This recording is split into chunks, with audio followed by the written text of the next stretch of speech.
కాశ్మీర్లో జరిగిన దాడులకి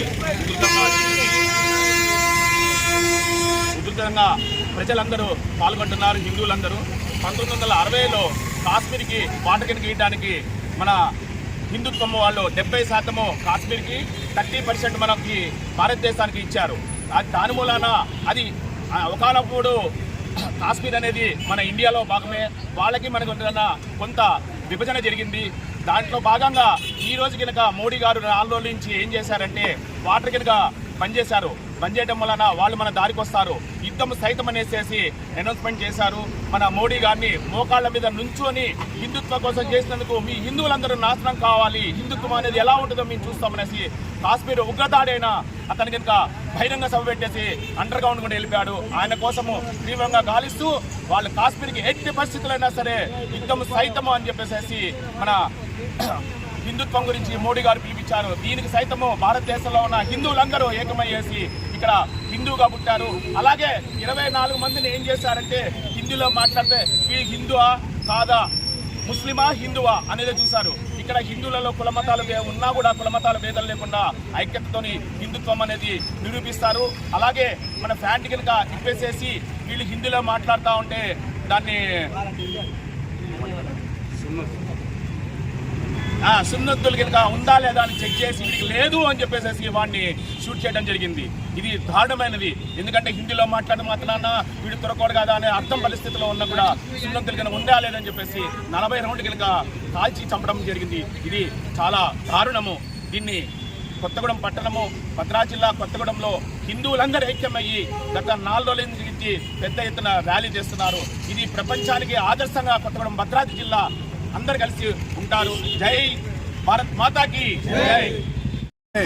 పహల్గామాలో పర్యాటకులుగా భారతదేశం నుంచి వెళ్ళిన 28 మందిని అతి కిరాతకంగా చంపిన ఉగ్రవాదుల్ని వెంటనే ఎన్కౌంటర్ చేయాలని తెలియజేస్తూ, ముఖ్యంగా ఈ భారతదేశంలో ఎంతోమంది ఎన్నో రకాలుగా పోరాడి తెచ్చుకున్న ఈ సుసంపన్నమైన భారతదేశాన్ని విచ్ఛిన్నం చేయడానికి, హిందూ ముస్లింను విడగొట్టడానికి భారతదేశంలో ఉన్న ఉగ్రవాదులు ఒక పన్నాగం పన్ని భారతదేశంలో చొచ్చుకొచ్చి ఇలాంటి దుశ్చర్య చేయడం చాలా ఏమైన చర్య. మేము తీవ్రంగా ఖండిస్తున్నాం. ఎందుకంటే ఈ భారతదేశంలో ఉన్నటువంటి ప్రతి పౌరుడు కూడా భిన్నత్వంలో ఏకత్వం, హిందూ ముస్లిం బాయ్ బాయ్ అనే ఒక మంచి సద్భావనతో ఉన్నటువంటి భారతదేశాన్ని విచ్ఛిన్నం చేస్తే ఇక్కడ ఎవరో చూసుకుంటూ ఊరుకోరు.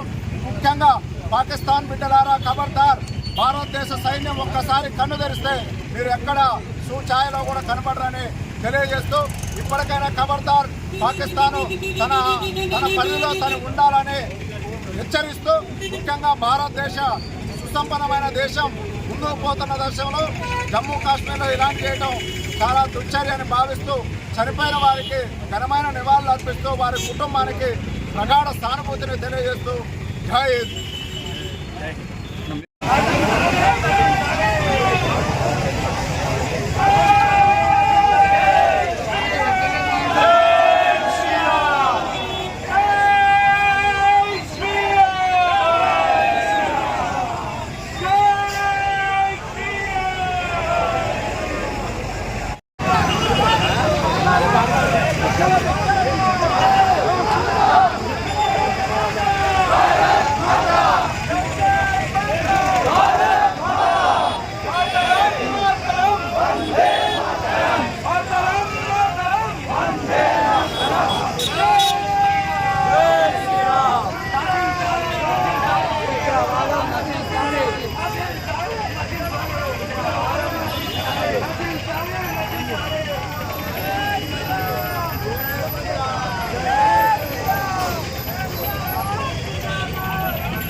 ఉందా?